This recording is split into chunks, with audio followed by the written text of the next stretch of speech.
Women are natural givers. Earning that money, but are you spending enough time to making sure that the money works for you? They are totally dependent on either their spouse or father, maybe a male figure, I would say, be it a financial advisor. Yeah. Men are better at it because they have been trained for it. You should take that, the charge on your finances. I think you should get a start actually. Absolutely. How often have you heard this term that there can be only one sun or moon in the sky? I am now able to dream.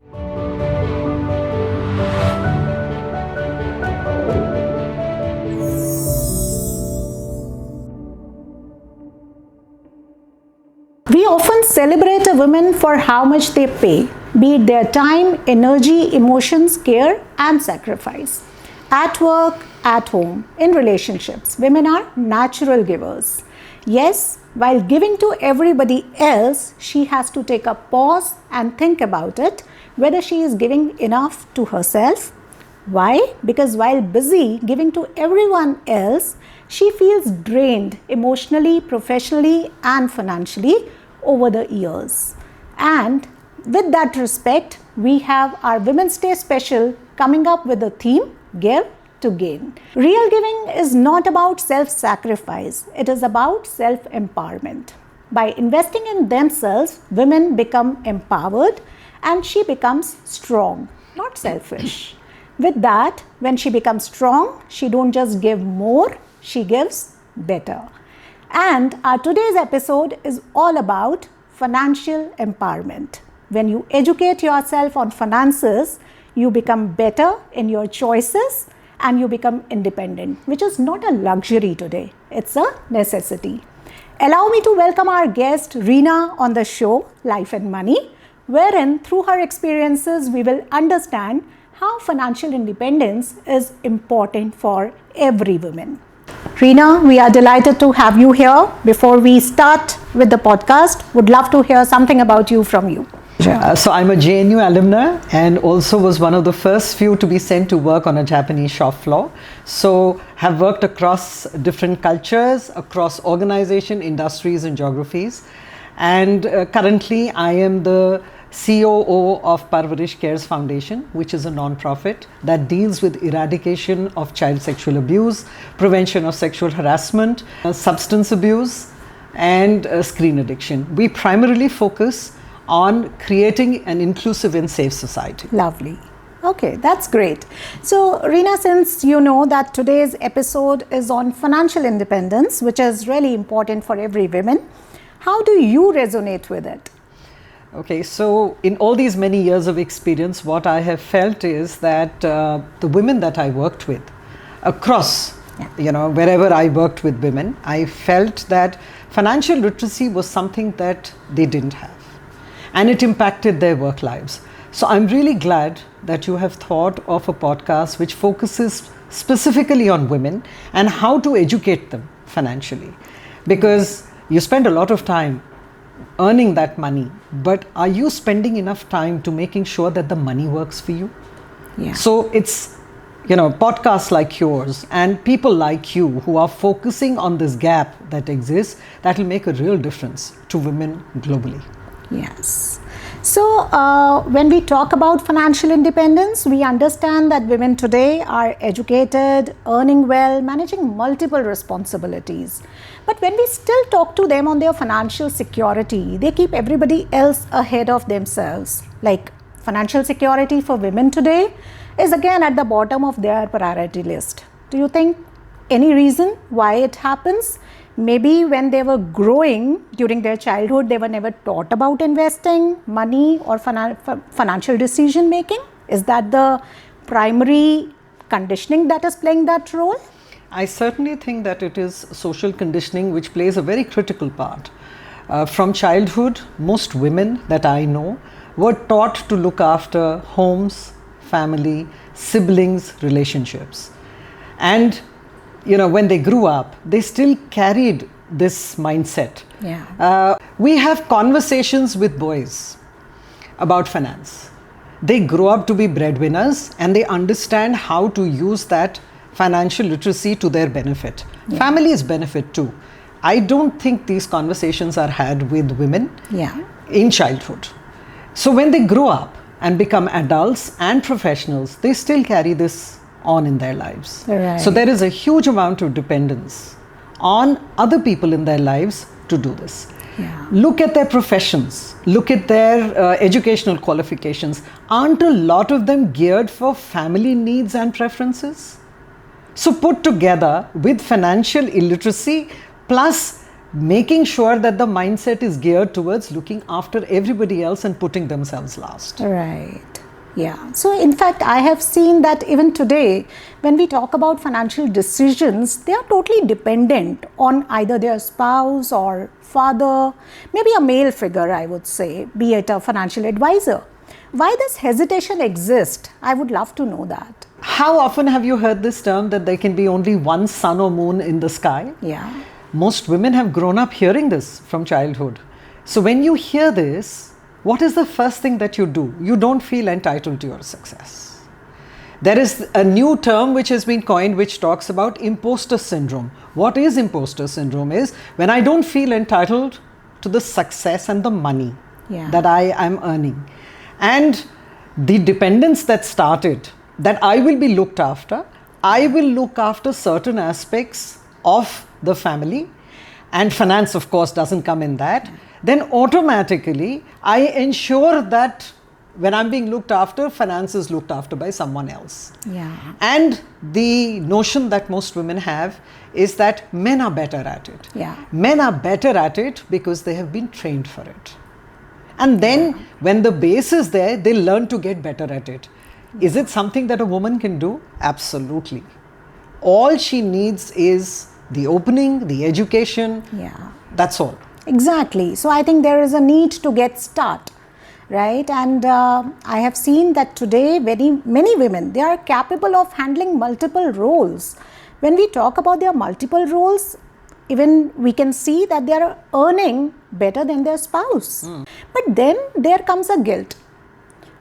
Where does that guilt come from is again a question mark. Put the blame squarely on social conditioning, which says that a woman should not earn more than a man. And also that, have you heard this sentence being spoken that there is only one sun in the sky? And of course, that should be male. I have worked with women who have hesitated in taking a promotion or an increment because they would then start earning more than their partner, and it would change the emotional relationship and equation that exists. Right. And women are also so busy juggling relationships, life, work, and if the children are young, then definitely that caregiving that comes, that they don't have the time. And if you have not been educated at childhood level on financial literacy, I mean, if you're not financially literate when you're young, then to find the time to do this is that much more challenging. So you look after many things, and men look after a few things. This I am getting looked after is something that women believe in, and then it carries on from generation to generation. Yeah, I think they get into that comfort zone that somebody is doing this for them. Absolutely. And they don't want to trust themselves for that reason. Right. But is it something that they can do? Absolutely. Absolutely. And at any age. Right. Maybe we can't keep blaming or finding excuses for ourselves that this was not taught to us during the childhood. Now you are mature enough, you understand life, you are working, you are educated enough. You should take that, the charge on your finances. I think you should get a start actually. Absolutely. Even during her corporate journey, I have seen that when you are in the middle age of your career, when you are actually rising, and that is the time when your family also needs you for maybe motherhood or caregiving, then of course women are expected to take a break, but then they don't plan it financially. I would love to understand here, when they don't financially plan while taking a break, how it can impact on their financial independence in long term, and secondly, how the impact can be reduced. Biological clock starts ticking, and that is the time when your career is really taking off. Now a man doesn't need to take these decisions. Which one should I do? Should I have that baby? Okay, or should I focus on my career? But a few years back, Indra Nui, the video of hers which went viral, because she said even at her, position in life, she said she felt guilt, of missing out on the rearing and nurturing of children. But I would like to focus on another aspect that she had put forth, which is that you need to put an infrastructure in place to make sure that the children are well looked after. For this, you need to enroll families, your partner. And in a country like ours, developed countries, it becomes very expensive. And in some countries, maybe you don't even have that structure that you can create. Right. But in a country like India, we can definitely create a structure with our partner, our extended family, and with paid help that can look after the children. So again, it is a feeling of entitlement. Guilt stops you from feeling entitled. Right. And it stops from converting reaction into action. That's important, and in fact, I would love to understand how, without even planning on those finances, how it can impact your financial independence in long term. So I think the first thing that happens is that it hits your self-esteem. Your confidence definitely takes a dip. When you are not heard, your opinion is not taken on financial matters because you're not earning it or investing it, then you lose that voice there. What happens in the long term is that you're not able to plan for your old age. You're being taken care of. Somebody else is defining your needs and helping take care of them. So, do I really know what I want? Do I have the financial wherewithal to plan for that? Now, for me personally, I didn't know I didn't know anything. I was totally financially illiterate. So I was a high income earner from day one. But I frittered all that money away. My husband made the assets, and I had fun with the money that I earned. And it was only when I did this course called Women on Wealth, Money Gym, that was conducted by Priyanka Bhatia, that I actually began to understand so much about myself. Right. The first thing was that if I work 8 to 10 hours earning that money, shouldn't I take at least an hour in a week to make that money work for me? Right. So the independence that came with that, to be able to read a balance sheet, to be able to invest in stocks, to be able to negotiate with an insurance company, converting my no claim bonus into lower premiums, to make sure that when I looked at medical insurance, am I getting the best deal from it? To make a distinction between want and need. Do I really, when I looked at things, I used to buy them, mindlessly. So I became mindful about money. Right. When I looked at something, I thought, do I need this or do I want it? And once you make that distinction clear for yourself, then you will only spend your hard-earned money on things which matter to you. Right. And I was able to bring this into every relationship of mine. That when I'm giving something to someone, is it something that they need? Is it something that will work for them in their lives? And then I gradually gained confidence even in my own family, where my opinions were heard. Where when financial decisions were being made, then my opinion was sought. So I think it really liberated me. Right. I am now able to dream. I know what it is that I want. And I know that I have the money to be able to achieve those dreams. I love to travel. This is something that came out. So, when you're very busy in your life, juggling lives, relationships, family, I forgot to dream.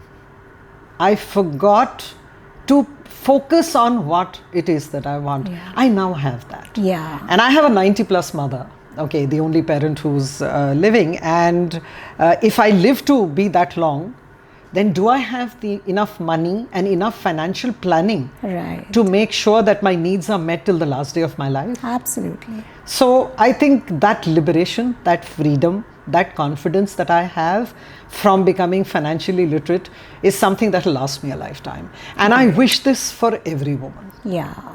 And you very beautifully mentioned that now you know when you are giving to others, whether it's a need or a want. Because there is one powerful statement that comes to my mind is giving without boundaries is not self-empowerment, it's self-erosion.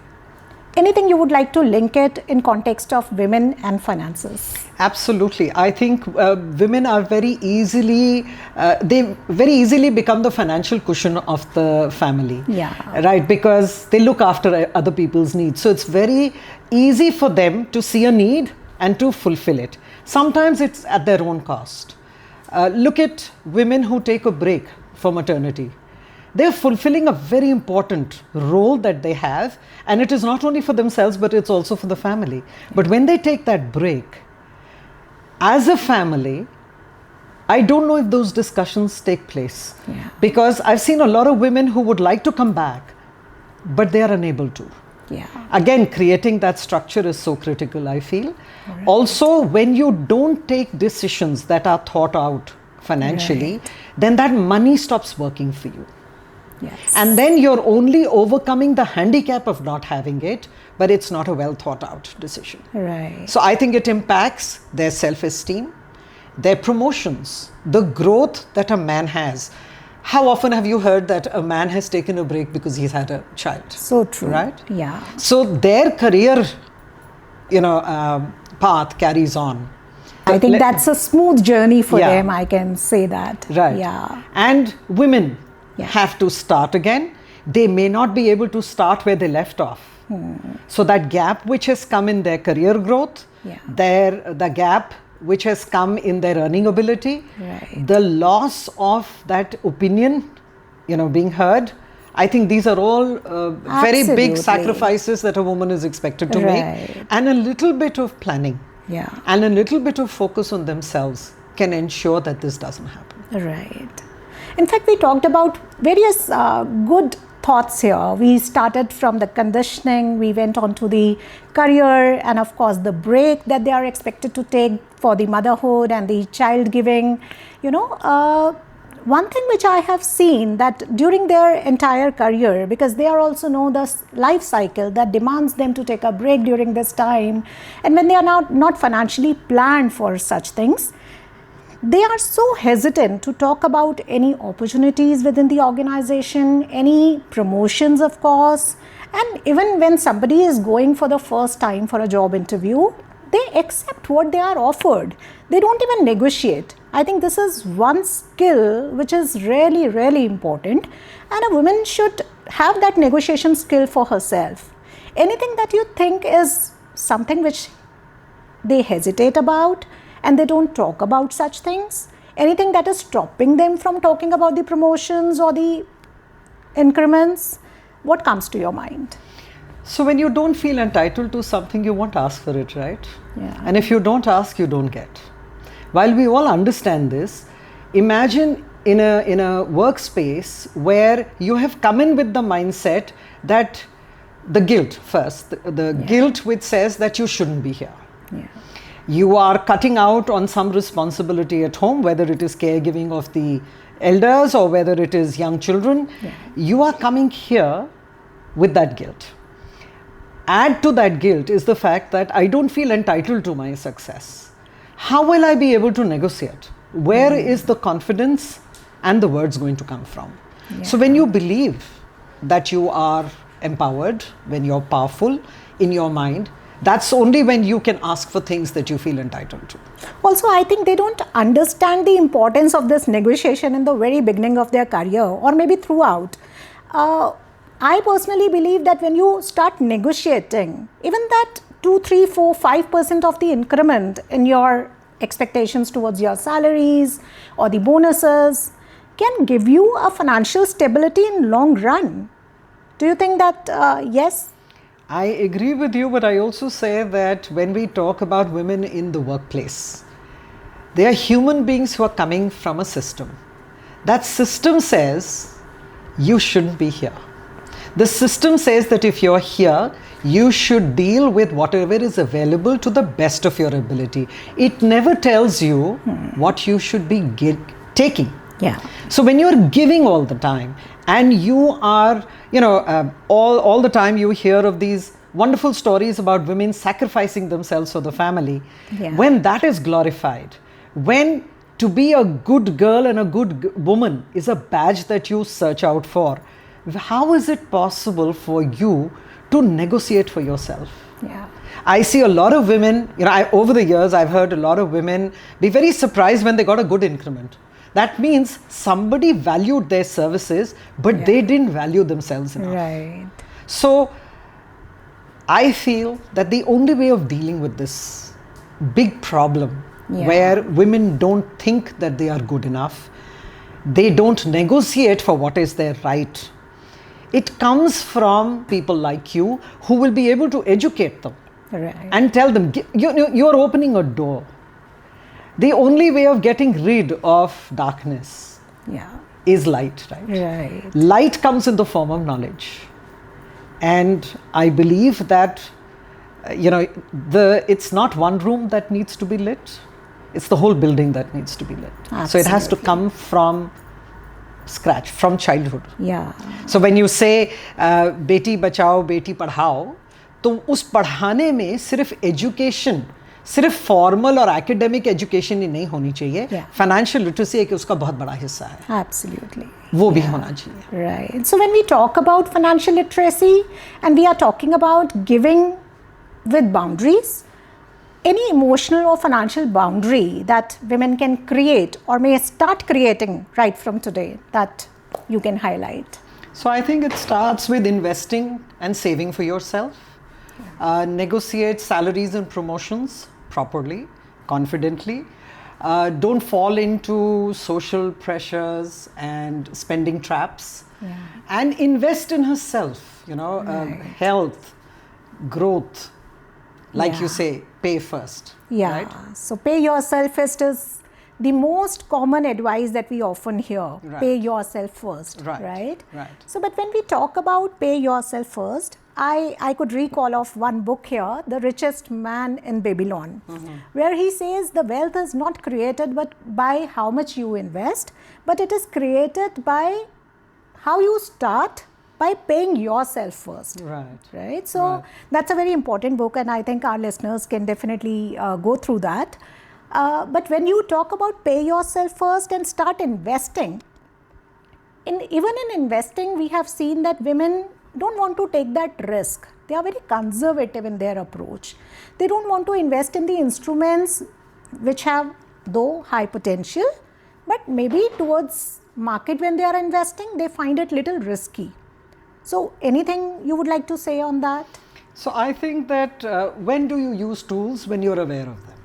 And when you have used them a couple of times, you may make a mistake, but you can recover from those mistakes, right? You learn from your mistakes. And when you're fearful, so one, you don't have knowledge. When you do get knowledge, you are fearful of using that knowledge. And when you make a mistake, and you're penalized for that. Women are mocked at, they are made fun of, and that further inhibits them.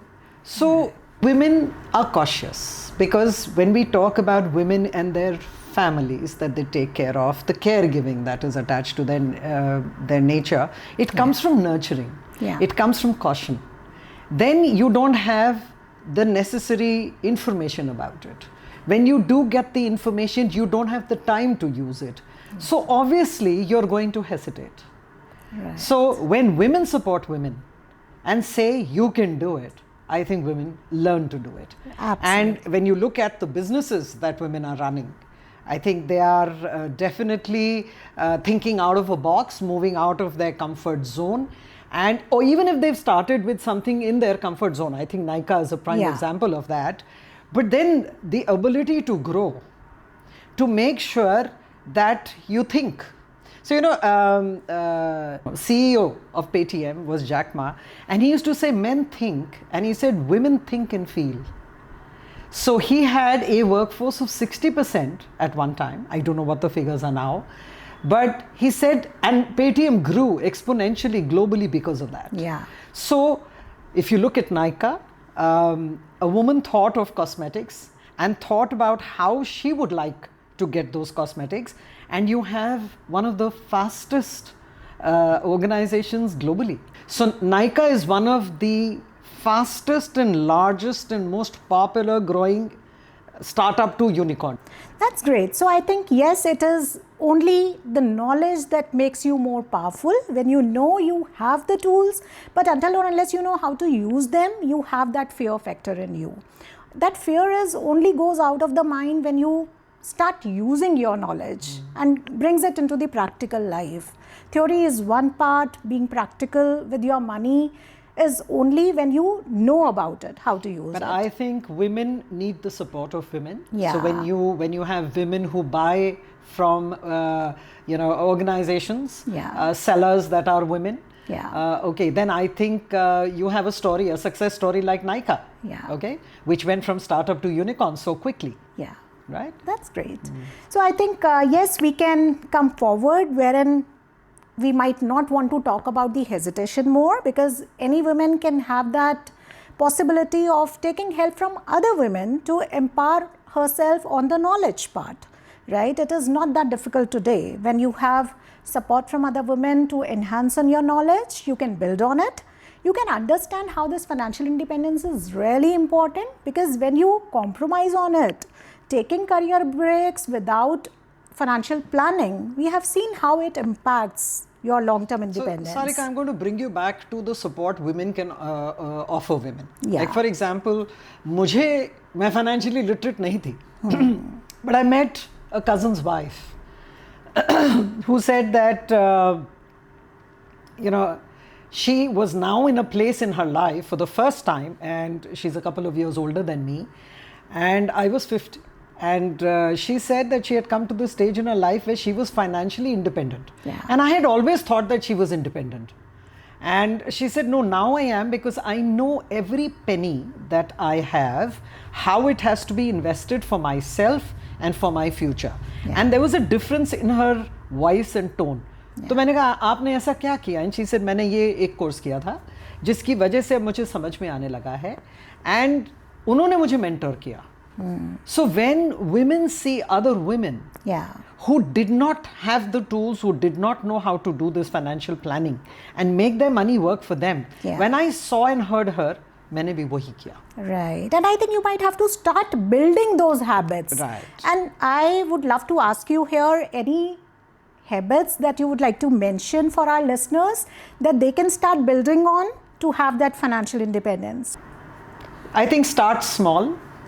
Okay, and then and continuously build on your knowledge. Yeah. Okay, talk to women who you think are in a better position than you. Take information from them, take their guidance, create a financial mentor, and spread your wings. Yeah. And when you start investing small and it gives you dividends, then you can go bigger. Okay, and go for bigger investments. What you don't know, all you need to do is learn. Right? So I think it's a very simple way of looking at it. But don't get inhibited. Don't allow people to stop you from doing. Yeah. So make the voice that you have in your mind stronger, and there is nothing that you can't do. Absolutely. So Rina, what mistakes a woman is making while becoming the financial cushion for the family?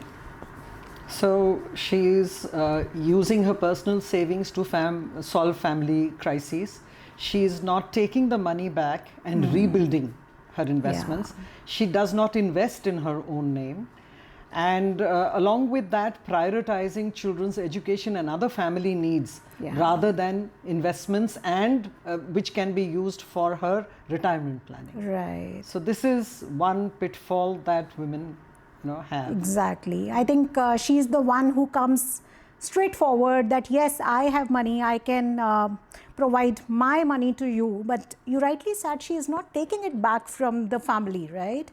It's only giving. The entire episode we discussed about this, and where we personally feel that yes, women has to gain that knowledge where she feels that independence not just in her present but in long term also. And I think also making sure that her entire environment also respects the effort that goes into earning that money. Absolutely. Okay, and making sure that that money comes back to her for it to be used for her retirement planning. Right.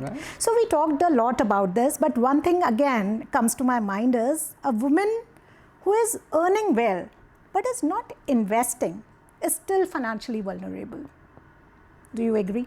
Absolutely. I mean, while money that you earn, okay, is good for lifestyle, Yeah. but investment is what is there for long-term life, right? Exactly. So Yeah. investment is the key, and I think it's very important that a woman invests, because she remains vulnerable otherwise. Right. Money over a period of time that is earned will get spent, Yeah.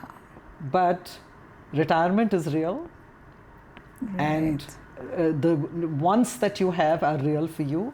How do you make sure that they are fulfilled is only through investment. Absolutely. And here I would recall one thing, that retirement is one financial goal that for which you don't even get the loan. Right. Yeah. Absolutely. So with that, we always tell people that with your current financial goals, be it during your life cycle, your own upliftment, or towards your children education, towards their marriage, towards anything that you want to achieve, be it vacation, travels, because we don't just talk about the needs, wants also play an important role, because ultimately money is not there to be kept in the bank. You have to spend it also, but spend it wisely is one lesson that we need to and understand. making sure that you look after yourself for a lifetime. Yeah. So that means taking responsibility for Yeah. yourself, your life, and your investments play a very important part in how you're going to lead that life. Right. With self-respect, with confidence, Yes. with a strong voice and empowerment. Right. So maybe to conclude this episode, would you like to leave our listeners with anything that you have on a final say? See, a woman who invests, okay, does not have to ask anybody permission to live her life. Yeah, that's so powerful. So I think we had a very powerful conversation today, wherein we learned that investing in self is the best investment ever. We talked about various things, right from the conditioning to guilt to career breaks and independence towards financial planning. Yes, everything is very important. And I would love to leave you with a message: start investing in yourself, not just emotionally, mentally, financially, physically as well. When you start investing in yourself, you have all the rights to live life freely, not just in your current stage, but during your retirement as well. So start investing, keep growing, keep glowing. So with that, thank you so much, Rina, for your contribution to this episode. Thank you so much. Thank you so much for having me over. It was a real privilege. Lovely.